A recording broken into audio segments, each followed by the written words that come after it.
भगवान श्री कृष्ण से दिव्य ज्ञान के उपदेश सुनने पर अर्जुन ने कहा,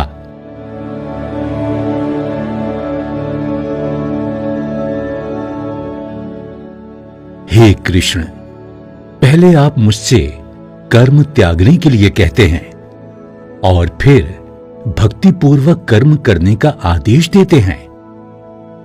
क्या अब आप कृपा करके निश्चित रूप से मुझे बताएंगे कि इन दोनों में से कौन अधिक लाभप्रद है?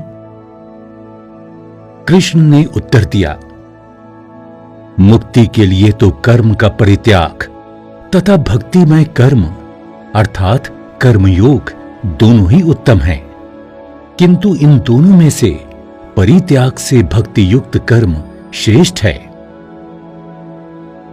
जो पुरुष ना तो कर्म फलों से घृणा करता है और न कर्म फल की इच्छा करता है, वो नित्य सन्यासी जाना जाता है।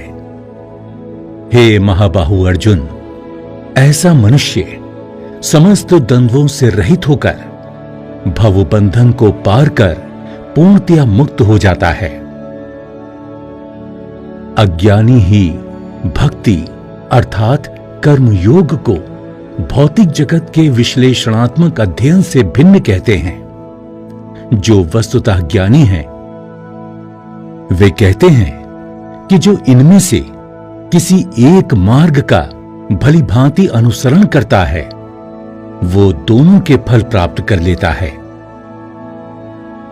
जो ये जानता है कि विश्लेषणात्मक अध्ययन द्वारा प्राप्य स्थान भक्ति द्वारा भी प्राप्त किया जा सकता है, और इस प्रकार जो सांख्य योग तथा भक्ति योग को एक समान देखता है, वही वस्तुओं को यथा रूप में देखता है।